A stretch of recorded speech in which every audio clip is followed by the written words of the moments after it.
사방에서 나라 무너지는 소리가 들려오던 고려 말, 왕궁 안에서는 싸움이 끊이지 않았고 국경 밖에서는 외적이 틈만 나면 침입하던 암흑의 시대였습니다. 각 성은 내일을 걱정했고 나라를 지킬 힘은 점점 바닥나고 있었죠. 바로 그 혼란의 한가운데 동북면에서 조용히 이름을 키워가던 한 장수가 있었습니다. 험한 변방에서 자라 칼과 말 위에서 평생을 보낸 인물. 홍건적이 국경을 넘자 가장 먼저 달려나갔고 왜구가 바다를 뒤흔들 때도 망설임 없이 맞섰습니다. 싸울 때마다 이겼고 이길수록 그의 이름은 더 멀리 퍼져나갔습니다. 사람들은 속으로 말했습니다. 지금 이 나라를 버텨내는 건 저 장수 하나뿐이라고. 그 장수가 바로 이성계였습니다. 그러던 어느 날 그에게 내려진 명령 하나가 역사를 갈라놓습니다. 요동을 정벌하라. 지금의 힘으로는 감당하기 어려운 무리한 전쟁. 하지만 명령은 명령이었고 이성계는 군대를 이끌고 북으로 향합니다. 그리고 1388년 압록강 위화도에 이르렀을 때 모든 것이 멈춥니다. 이대로 강을 건너면 군대는 무너질 것이 분명했고 돌아가면 반역자가 될 수도 있는 절체절명의 상황. 이성계는 밤새 고민합니다. 나라를 위한 선택이 무엇인지, 왕을 위한 충성이 정말 옳은 것인지. 결국 그는 칼의 방향을 바꿉니다. 앞이 아니라 뒤, 전진이 아니라 회군. 역사를 바꾼 선택, 위화도 회군이었습니다. 그 선택 하나로 고려의 권력 구조는 한순간에 붕괴됩니다. 정권을 장악한 이성계는 마지막 왕 공양왕을 앞에 세우고 겉으로는 임금을 받들었지만 실제 권력은 이미 그의 손에 들어와 있었죠. 그리고 마침내 1392년 고려는 막을 내리고 새 왕조가 세워집니다. 조선, 그 첫 임금이 바로 태조 이성계였습니다. 그런데 왕위에 오른 직후 태조는 모두를 놀라게 하는 선언을 합니다. 나라 이름은 그대로 고려, 제도도 이전과 같게 유지하겠다. 새 왕조를 열어놓고도 아무것도 바꾸지 않겠다는 말이었습니다. 이유는 분명했습니다. 백성의 마음이 먼저였기 때문입니다. 이름부터 바꾸는 순간 반발과 혼란이 폭발할 것을 그는 알고 있었죠. 시간을 벌고 민심을 다진 뒤에야 비로소 국호를 조선으로 바꿉니다. 나라는 그렇게 서서히 옷을 갈아입기 시작합니다. 태조가 세운 나라의 방향은 분명했습니다. 밖으로는 명나라를 섬기며 전쟁을 피하고 안으로는 농업을 살려 백성을 먹이고 사상은 불교 대신 유교를 앞세웠습니다. 모든 선택은 하나의 목표를 향해 있었습니다. 이 나라를 오래가게 만드는 것. 하지만 또 하나의 문제가 남아 있었습니다. 태조의 나이였습니다. 이미 50을 훌쩍 넘긴 고령의 임금. 이 시대의 그 나이는 언제 쓰러져도 이상하지 않은 나이였죠. 그래서 후계 문제는 선택이 아니라 생존이었습니다. 첫 번째 부인에게서 6 아들, 두 번째 부인에게서 2 아들, 공을 세운 아들들도 있었고 야심을 숨기지 않은 아들들도 있었습니다. 그런데 왕세자로 선택된 인물은 이미 전쟁을 치르며 공을 세운 형들이 아니라 고작 11살의 막내 이방석이었습니다. 그는 나라를 세운 공로가 있어서가 아니라 이성계가 가장 사랑했던 부인의 아들이었습니다.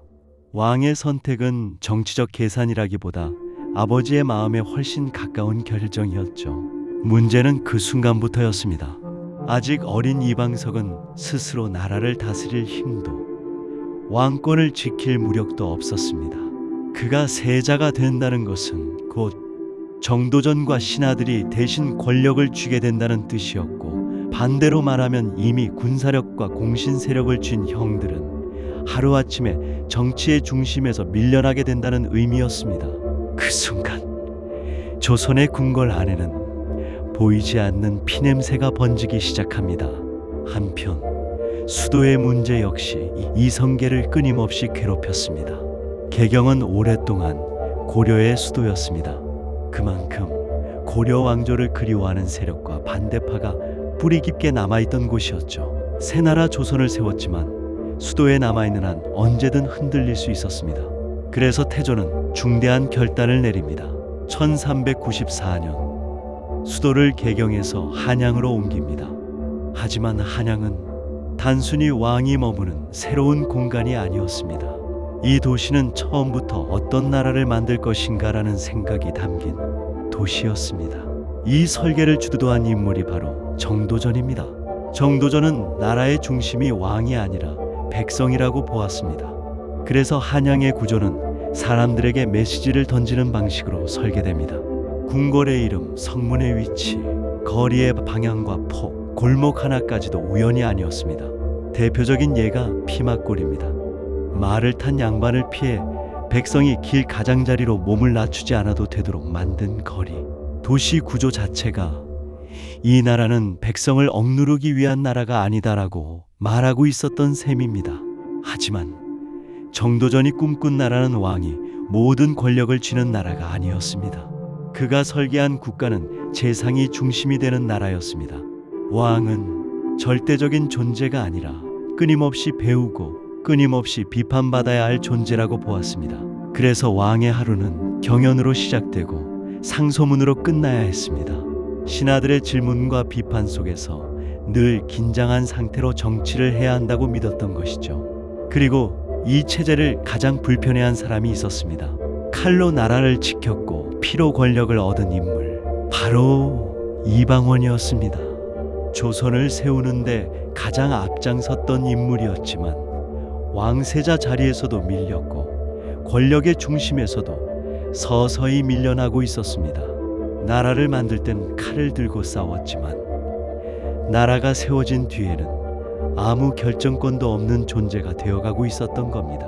그리고 그 불안은 결정적인 사건 하나로 확신이 됩니다. 바로 사병몰수였습니다. 왕의 명령으로 개인이 거느리던 군사를 모두 국가에 반납하라는 조치. 칼을 들 힘도 병사를 움직일 힘도 스스로를 지킬 수단도 한꺼번에 빼앗기는 순간이었죠. 그 순간 그는 깨닫습니다. 이대로 가면 언젠가 자신이 먼저 제거될 수도 있다는 사실을. 그리고 마침내 칼이 뽑힙니다. 제1차 왕자의 난. 그날 밤 조선의 궁궐은 잠들지 못했습니다. 칼부림이 이어졌고 비명과 발자국 소리가 뒤섞였습니다. 정도전은 그 자리에서 쓰러졌고 정치의 설계도는 피로 찢겨나갔습니다. 이복 형제들은 물론 아직 아무것도 몰랐던 어린 세자까지 그 밤을 넘기지 못합니다. 아침이 되었을 때 궁궐은 모든 것이 바뀌어 있었습니다. 태조 이성계는 나라를 세웠지만 그 대가로 너무 많은 것을 잃었습니다. 어린 왕세자는 죽었고 아들들은 서로 칼을 들었으며 가장 믿었던 신하 정도전도 그의 눈앞에서 쓰러졌습니다. 모든 비극이 자신의 선택에서 시작됐다는 사실은 태조를 완전히 무너뜨렸습니다. 그래서 그는 왕좌에 앉아 있으면서도 이미 왕이 아니었습니다. 결국 태조는 모든 것을 잃은 사람처럼 한양을 떠나버립니다. 사람들은 자연스럽게 묻게 됩니다. 그럼 이제 왕은 누구인가? 모든 실권을 쥔 사람, 칼을 쥔 사람, 궁궐을 장악한 사람, 바로 이방원이었습니다. 하지만 그는 곧바로 왕이 되지 않습니다. 아버지가 살아있고 왕위를 물려받은 적법한 세자가 있었던 상황. 그 상태에서 아들이 왕좌를 차지한다면 그 순간 조선은 나라가 아니라 피로 빼앗은 나라가 되어버립니다. 그래서 이방원은 기다립니다. 모든 것이 명분으로 설명될 수 있는 순간까지. 그리고 그 사이 조선의 왕좌에는 잠시 다른 이름이 올라갑니다. 조선의 두 번째 임금 정종입니다. 흔히 정종을 힘없는 왕으로 기억하지만 사실 그는 약한 인물이 아니었습니다. 젊은 시절 그 역시 전장을 누비던 무인이었고 싸움을 두려워하지 않는 사람이었습니다. 하지만 그에게는 왕이 되겠다는 강한 욕심이 없었습니다. 왕위에 오르긴 했지만 실제 권력은 이미 동생 이방원에게 쏠려 있었습니다. 정종은 그 사실을 누구보다 잘 알고 있었습니다. 그래서 그는 싸우는 대신 살아남는 방법을 택합니다. 정사에는 깊이 관여하지 않고 격구 같은 놀이에만 몰두하며 나는 권력을 탐하지 않는다. 형식적인 왕일 뿐이다라는 신호를 의도적으로 계속 보냅니다. 그것이 자신과 가족을 지키는 유일한 선택이라고 생각했기 때문입니다. 하지만 피의 흐름은 쉽게 멈추지 않았습니다. 정종은 정치적 불안을 줄이기 위해 낯선 한양을 잠시 떠나 안정된 개경으로 수도를 다시 옮깁니다. 그러나 이 선택은 오히려 또 다른 충돌을 불러옵니다. 1398년 이후에도 왕자들 사이의 긴장은 사라지지 않았고 결국 또 한 번의 피바람이 불어옵니다. 제2차 왕자의 난. 이번에도 결과는 같았습니다. 모든 권력 투쟁의 최종 승자는 이방원이었습니다. 이제 정종은 확신합니다. 이 자리는 내가 버틸 수 있는 자리가 아니다. 왕으로 남는 순간 또 다른 피가 흐를 수 있다는 사실을 그는 알고 있었습니다. 그래서 정종은 스스로 물러날 준비를 합니다. 왕세자를 정하고 군권을 이양하고 조용히 역사의 뒤편으로 물러납니다. 그리고 마침내 조선의 세 번째 임금 태종 이방원이 왕좌에 오릅니다. 피 위에 선 왕좌. 그러나 그는 단순한 폭군이 아니었습니다. 조선에서 유일한 과거 급제 임금, 칼과 붓 두 무기를 모두 쥔 왕이었죠. 태종 이방원과 아버지 태조 이성계의 관계는 끝내 회복되지 못했습니다. 아들을 잃고 신하를 잃고 왕조의 시작을 비극으로 기억하게 된 태조에게 이방원은 그 모든 상처를 떠올리게 하는 존재였기 때문입니다. 그래서 두 사람의 거리는 끝내 좁혀지지 않았습니다. 함흥차사라는 말이 남을 정도로 왕과 왕자 사이의 거리는 사람들이 이야기로 전할 만큼 멀었습니다. 태종은 이 사실을 누구보다 잘 알고 있었습니다. 힘으로 왕이 되었지만 마음까지 얻은 왕은 아니라는 것. 그래서 그는 또 하나의 선택을 합니다. 아버지를 극진히 모시고 말을 아끼고 불필요한 행동을 삼가며 나는 피로왕이 된 사람이 아니라 나라를 책임지려는 아들이다라는 메시지를 조용히 그러나 끊임없이 보냅니다. 그것은 정치이자 여론을 되찾기 위한 계산이었습니다. 하지만 왕이 된 태종의 진짜 목표는 분명했습니다. 단 하나, 강한 왕권. 그래서 태종이 손을 댄 것이 국가의 운영 방식이었습니다. 그 결과 만들어진 제도가 바로 육조 직계제입니다. 이제부터의 조선은 왕의 명령이 곧 국가의 결정이 되는 나라였습니다. 왕이 중심이 된 나라. 누구도 왕을 건너뛰어 정치를 할 수 없었고 누구도 왕의 허락 없이 군사를 움직일 수 없었습니다. 그 질서는 합의로 세워진 것이 아니었습니다. 피로 세운 질서였습니다. 형제의 피, 신하의 피, 궁궐 바닥에 스며든 피 위에 새로운 권력이 자리 잡았습니다. 그리고 그 대가는 컸지만 효과는 분명했습니다.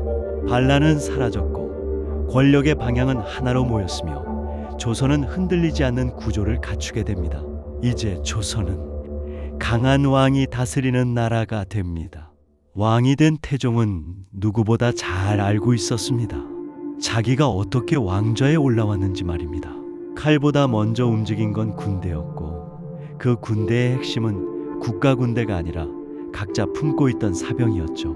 1차 왕자의 난, 2차 왕자의 난도 결국 마지막 순간에 사람을 움직인 건 내 사병이었습니다. 그런데 태종 입장에서는 딱 한 가지 공포가 남습니다. 내가 했던 일을 누군가가 나에게 그대로 할 수도 있다는 공포요. 그래서 태종은 결심합니다. 이제부터는 칼이 개인의 주머니에 들어가면 안 된다. 사병을 없애버리자.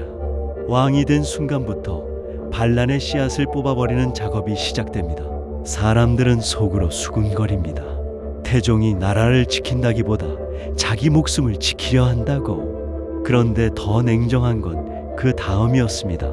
태종을 왕으로 만든 가장 큰 힘. 그 중심에 원경왕후 민씨가 있었습니다. 전해지는 이야기로는 위기의 순간 숨겨둔 무기를 내어주며 남편의 길을 열어줬다고도 하죠. 그만큼 민씨 집안은 태종에게 생명의 빚이 있었습니다. 그런데 왕이 된 태종은 그 빚을 따뜻하게 갚지 않습니다. 오히려 왕이 되자마자 후궁을 들이기 시작합니다. 원경왕후의 마음은 무너졌고 속병처럼 올라오는 분노와 외로움이 몸을 눕힐 정도가 되었다고 전해집니다. 태종은 이 상황이 괴롭습니다. 하지만 왕이 왕비에게 대놓고 화를 낼 수는 없죠. 그래서 화살은 어디로 향했을까요? 바로 왕비의 친정, 즉 외척으로 향합니다. 원경 왕후의 남동생들 민무구와 민무질 같은 인물들은 분명 태종의 즉위를 도운 공신이었습니다. 하지만 공신은 언제든 경쟁자가 됩니다. 결국 이들은 유배를 가고 비극적인 결말을 맞이합니다. 이 장면에서 태종의 논리는 단순합니다. 왕실 바깥에 또 하나의 왕실이 생기면 그 순간 조선은 다시 피바람으로 돌아간다. 그러니 외척은 미리 꺾어야 한다. 태종은 그렇게 권력의 주변부를 정리합니다. 그리고 기록 속에서 흥미로운 대목도 하나 등장합니다. 태종대의 기록에 거북선 이야기가 보인다고 전해지죠. 그래서 어떤 해석은 거북선이 아주 갑자기 등장한 발명이 아니라 이전부터 존재하던 형태가 점점 발전해 훗날 이순신 시대에 완성되었을 가능성을 말하기도 합니다. 이건 단순한 배의 이야기 같지만 결국 조선이 해상 방어와 군제 정비에 얼마나 민감했는지 보여주는 장면이기도 합니다. 그런 태종이 어느 날 신하들 앞에서 폭탄 같은 말을 던집니다. 이제 왕위를 세자에게 넘기겠다. 신하들이 깜짝 놀라죠. 예의상이라도 말려야 했습니다. 대부분은 당연히 고개를 저으며 붙잡습니다. 그런데 이번만큼은 태종의 마음이 달랐습니다. 진짜로 내려올 준비를 했던 겁니다. 그럼 왜 하필 그 시점이었을까요? 여기서 조선 왕실의 가장 민감한 장면이 펼쳐집니다. 원래 세자는 장남 양녕대군이었습니다. 그런데 양녕은 반복되는 탈선으로 신뢰를 잃습니다. 특히 여자 문제로 자주 구설이 오르며 왕세자로서의 자격을 의심받게 됩니다. 둘째 효령대군은 어떨까요? 그는 불교에 깊이 기울었다고 전해집니다. 유교를 국가의 뼈대로 세우려는 조선에서 그 선택은 정치적으로 불리했습니다. 그리고 셋째, 충녕대군이 남습니다. 태종은 이 아들을 바라보며 생각합니다. 내가 피로 만든 왕권을 이 아이가 안정으로 바꿀 수 있겠다. 그래서 태종은 결단합니다. 조선 역사에서 드물게 스스로 왕좌에서 내려오는 선택을 합니다. 물러나야 할 때를 아는 왕. 그 태도 자체가 다음 시대를 열어버립니다. 세자가 된 지 2달 만에 22살의 충녕대군이 즉위합니다. 그가 바로 세종입니다. 하지만 여기서 끝이 아니죠. 왕위는 세종에게 넘어갔지만 병권은 태종이 쥐고 있었습니다. 겉으로는 왕이 한 명인데 사실상 왕이 둘인 구조가 됩니다. 이건 매우 위험한 구조입니다. 하지만 태종은 이 위험을 통제할 자신이 있었던 겁니다. 그러던 중 사건 하나가 터집니다. 병권과 관련된 보고가 세종에게만 올라가고 상왕인 태종에게는 올라가지 않습니다. 태종은 이걸 그냥 넘기지 않습니다. 이건 단순한 보고 누락이 아니라 권력의 줄을 바꾸려는 움직임으로 읽었기 때문입니다. 태종은 관련자들을 강하게 처벌합니다. 여기에는 또 하나의 계산이 숨어 있었습니다. 세종은 왕위 계승 서열 1순위가 아니었습니다. 장남이 아닌 셋째 아들이었죠. 즉 태종이 밀어올려 만든 왕이었습니다. 그렇기 때문에 태종은 세종의 왕권이 약해질 가능성을 누구보다 걱정했습니다. 혹시라도 세종의 외척, 즉 장인이나 처가 사람들이 세력을 키우게 되면 왕이 장인 집안에 끌려다닌다는 말이 나올 수 있었고, 그렇게 되면 세종의 입지도 흔들릴 수 있다고 본 것입니다. 그래서 태종은 세종의 처가 과도한 권력을 얻지 못하도록 늘 경계하며 견제 장치를 두었던 것이죠. 세종은 아버지가 살아있는 동안 자신의 정치를 받쳐줄 사람들을 준비합니다. 학자들을 모으고 정책을 설계하고 피를 덜 흘리는 방식으로 권력을 다져갑니다.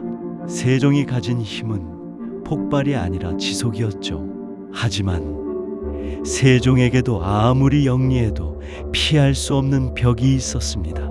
명나라와의 외교입니다. 당시 명은 조선에게 여러 요구를 합니다. 그 중에서도 사람을 요구하는 일은 조선 사회에 깊은 상처를 남깁니다. 공려 문제입니다. 태종과 세종 시기에 공려가 끌려간 기록이 남아있다고 알려져 있죠. 그 역할은 궁중의 여러 노동과 봉사에 놓였습니다. 그리고 전해지는 이야기들 속에는 사람들이 공려가 되는 걸 피하려 얼굴을 상하게 하거나 스스로 몸을 손상하거나 승려가 되기도 했다는 말까지 나옵니다. 그만큼 두려운 길이었습니다. 떠나는 날이면 울음이 나라를 덮었다는 표현이 괜히 나온 게 아니죠. 세종은 전쟁을 피하고 백성을 지키기 위해 버틸 수 있는 범위 안에서 외교를 선택합니다. 이 선택은 영광스럽기보다 고통스럽습니다. 하지만 그 고통을 안고 세종은 내부를 더 단단하게 만드는데 힘을 쏟습니다. 궁중음악을 정비하고 학자들이 연구할 공간을 만들고 민심을 직접 확인하려는 시도도 합니다. 특히 세금 제도를 손보는 과정에서는 백성의 숨이 조금이라도 트이게 하려는 의지가 드러납니다. 예를 들어 전세 문제에서 풍년과 흉년, 토지의 비옥함 같은 현실을 고려해 차등을 두려는 제도가 추진됩니다. 세종은 공평이라는 말을 단순한 이상이 아니라 실제 행정으로 옮기려 했던 왕입니다. 정치 운영 방식도 조절합니다. 아버지 태종은 육조 직계제로 왕권을 강하게 밀어붙였죠. 그런데 세종은 균형을 만듭니다. 의정부가 먼저 정리하고 왕에게 보고하는 구조를 강화합니다. 다만 사형, 군사, 인사 같은 민감한 문제는 직접 보고받게 합니다. 왕권과 신권을 동시에 살리려 한 겁니다. 또 한 사람을 빼놓을 수 없습니다. 장영실, 신분이 낮아도 능력이 있으면 올려 쓰는 모습은 세종의 인재관을 보여줍니다. 과학기구 개발을 지원하며 국가의 눈과 귀를 넓힙니다. 시간과 하늘을 재는 일도 중요했습니다. 서울 기준으로 더 정확히 계산하려는 역법 편찬이 이어지고 천문과 달력은 국가 운영의 기반이 됩니다. 그런데 이렇게 쉬지 않고 달리다 보니 세종의 몸이 버티지 못합니다. 특히 시력이 급격히 나빠졌다고 전해지죠. 업무를 나누고 세자에게 일을 맡기기 시작합니다. 하지만 가장 놀라운 건 세종이 약해질 때 오히려 가장 강한 업적을 만들어냈다는 점입니다. 훈민정음 창제입니다. 당시 글을 읽고 쓰는 능력은 지배층의 힘이었습니다. 백성은 말은 해도 기록으로 남기지 못했죠. 그래서 억울해도 억울함을 풀 길이 없었습니다. 세종은 그 구조 자체를 바꾸려 합니다. 모든 사람이 글을 알면 어리석음에서 오는 죄도 줄어든다고 믿었습니다. 훈민정음의 창제 과정은 기록을 바탕으로 여러 해석이 존재합니다. 다만 중요한 건 분명합니다. 세종이 중심이 되어 추진했고 보급까지 국가적으로 밀어붙였다는 사실입니다. 관련 책을 만들고 해설서를 준비해 퍼뜨리며 문자를 현실로 내려보냅니다. 세종은 우리가 흔히 떠올리는 조각상처럼 항상 날씬하고 단정한 모습만은 아니었다고 전해집니다. 무신 집안의 기질이 흐르고 체격이 좋았다는 이야기들이 있죠. 세종은 말타기와 활쏘기보다 책과 음식에 더 가까웠다고도 합니다. 피로 왕자를 지킨 태종 이방원과 달리 세종은 제도와 지식으로 나라를 단단히 만드는 왕이었습니다. 세종의 치세는 조선 역사에서도 유난히 길었습니다. 긴 시간 동안 전쟁보다는 제도가 정비됐고 백성들의 삶이 비교적 안정됐다는 기록도 남아 있습니다. 백성들이 노래하고 춤추며 삶을 즐겼다라는 표현이 나올 정도로 나라가 숨을 고를 수 있었던 시기였죠. 그리고 이 긴 치세는 또 한 사람에게 엄청난 기회를 줍니다. 바로 세종의 아들 세자 이양입니다. 이양은 무려 30년 가까운 시간을 세자로 지냅니다. 정치를 보고 신하들을 보고 국가가 돌아가는 모든 과정을 왕의 바로 옆에서 배웁니다. 이는 다른 왕세자들이 평생을 바쳐도 경험하지 못할 시간입니다. 그야말로 압도적인 경험치였습니다. 그래서 세종이 세상을 떠난 뒤 이양은 37세의 나이에 왕위에 오릅니다. 아직 젊지만 이미 모든 국정을 꿰뚫고 있던 인물, 조선의 5번째 임금 문종입니다. 그런데 이상하죠. 세종의 아들이고 30년 가까이 세자 수업을 받은 준비된 후계자인데 문종은 늘 짧게 지나가는 왕으로만 남습니다. 왜 이렇게 저평가됐을까요? 먼저 문종은 진짜로 모든 걸 갖춘 왕으로 전해집니다. 무예와 병법을 익혔고 학문도 했고 과학과 천문에도 관심이 깊었습니다. 전쟁과 행정, 학문과 기술 한쪽으로 치우치지 않은 인물이었다는 거죠. 하지만 문종에게는 삶을 무너뜨리는 가족사의 비극이 따라붙습니다. 아내를 셋이나 잃었고 마지막으로 마음을 의지했던 권씨마저 단종을 낳고 세상을 떠납니다. 어머니와 아버지의 연이은 3년상을 치르며 문종의 건강은 급격히 꺾입니다. 침상에 누운 왕은 두려운 생각을 합니다. 내가 떠나면 내 아들은 어떻게 되는가? 12살 단종 곁에는 너무나 강한 어른들, 특히 야심가 수양대군이 있었습니다. 문종은 죽기 전 김종서 등 고명 대신들에게 아들을 부탁하지만 이것이 오히려 화근이 됩니다. 신하들이 권력을 쥐는 황표정사가 이어지자 수양대군은 이를 명분으로 칼을 뽑습니다. 1453년 어느 밤 김종서의 집을 습격한 철퇴 소리와 함께 조선의 정치가 뒤집힙니다. 이것이 바로 계유정난입니다. 수양대군은 2년 뒤 결국 단종을 끌어내리고 7대 임금 세조가 됩니다. 하지만 단종이 살아있는 한 정치는 끝나지 않았습니다. 사육신의 복위 시도가 이어지자 세조는 결국 단종을 강원도 영월로 유배 보내고 사약을 내립니다. 17살 소년 왕의 죽음. 그날 영월의 강물에 몸을 던진 시녀들의 울음소리가 조선 전체를 덮었습니다. 세조는 그렇게 피로 왕권을 다시 세웠습니다. 세조는 태종의 방식으로 돌아가 강력한 왕권을 휘둘렀습니다. 육조 직계제를 부활시키고 집현전을 없앴죠. 하지만 그의 말년은 이 시의 난과 같은 지방의 반발과 끊임없는 의심으로 얼룩졌습니다. 세조가 세상을 떠나고 뒤를 이은 예종 역시 짧은 재위 기간 동안 남이의 옥사를 겪으며 공신 세력과의 치열한 싸움을 이어갔습니다. 예종은 아버지가 시작한 법전 편찬에 속도를 내며 사람이 아닌 법이 다스리는 나라를 꿈꿨지만 그 뜻을 다 펴기도 전에 19개월 만에 숨을 거둡니다. 그리고 마침내 13살의 소년 자을산군이 왕위에 오릅니다. 그가 바로 조선 전기의 마침표를 찍는 성종입니다.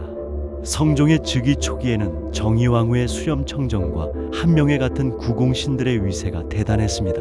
하지만 성종은 서두르지 않았습니다. 7년의 수렴청정 기간 동안 그는 유학을 깊이 공부하며 때를 기다렸습니다.